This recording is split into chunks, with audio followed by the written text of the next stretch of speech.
How's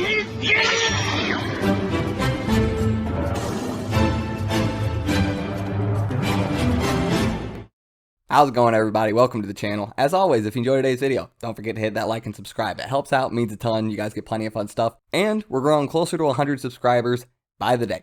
So, if you would like to help me hit that number even sooner, I greatly appreciate it. And with that being said, I should have said this in my video yesterday, but these videos are part of an entire series I'm going to be doing, explaining every single curse technique in their own individual video. I'm doing it right now because Jujutsu Kaisen's on hiatus, so what better time than to keep the Jujutsu Kaisen content coming than, well, when everybody, including myself, is hungry for more Jujutsu Kaisen. And with that being said, yes, today we are talking about the technique that belongs to none other than the businessman with the plan for Stan, the sorcerer man with the plan for Jan, my man, Kento Nanami.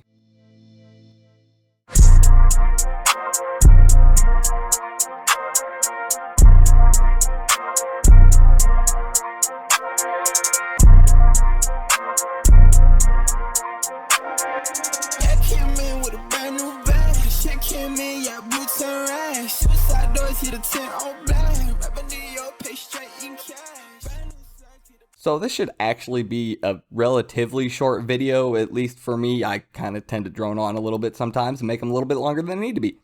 Sue me.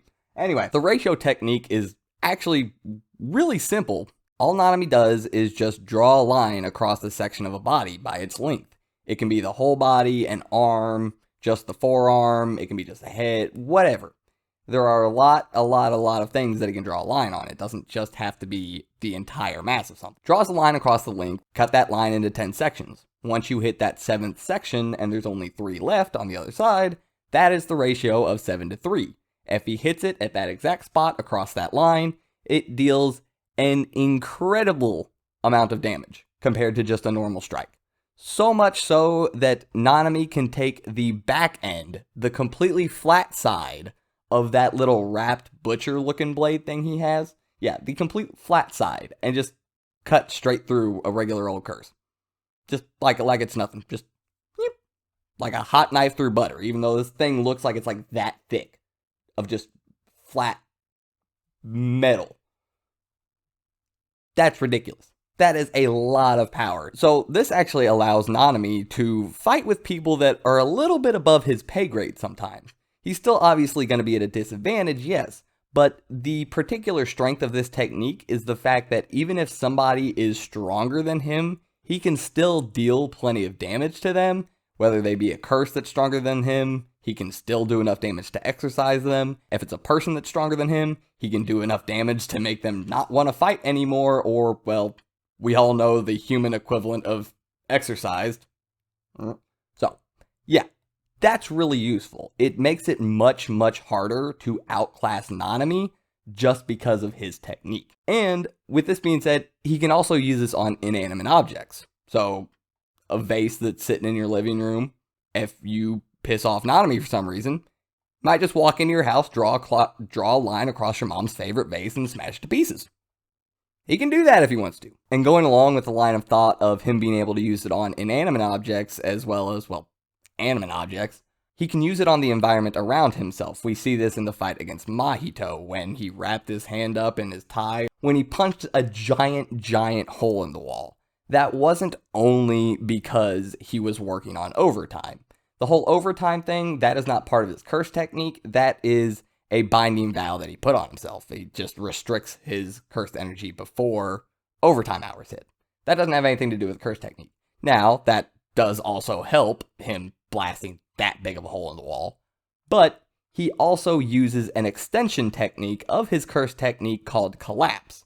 And collapse does, well, what I just said. It allows him to use his technique on an inanimate object, draw a line across it, hit it in the point, and, well, if you're going to punch a hole in the wall, why not punch a 20-foot hole in the wall? That's basically what collapse is there for. Outside of that, there's really nothing else to his technique. Everything else is just Nanami's skill as a fighter, his intellect, his knowledge of Jujutsu, all of these things that make him such a powerful grade 1 sorcerer on top of his curse technique. So, this is a kind of shorter one. I'm kind of okay with that. I think some other people might be okay with that. I know some people probably don't want to listen to me talk for 14 minutes straight every time I put up a video. The numbers kind of tell me. But anyway, I hope you guys enjoyed. Trust me, the long videos will come back for anybody who's interested. And let me know what you thought down below. This is the first video I've done with any kind of editing or really anything like that whole fanciness stuff at the beginning. It was a little rough in my opinion. Obviously, I'm never going to think what I do is great. I'm always going to be a little more critical of myself. But let me know what you think. I was working with not a whole lot of material to kind of put all that together. So, I don't know. I thought it was fun, I guess. Anyway, like I said, I hope you guys enjoyed. If you did, don't forget to hit that like and subscribe. Go down there, check, make sure it ain't red. Just saying. Anyway, I'll see you guys next time. I'm out. Probably got no bar, or now you next.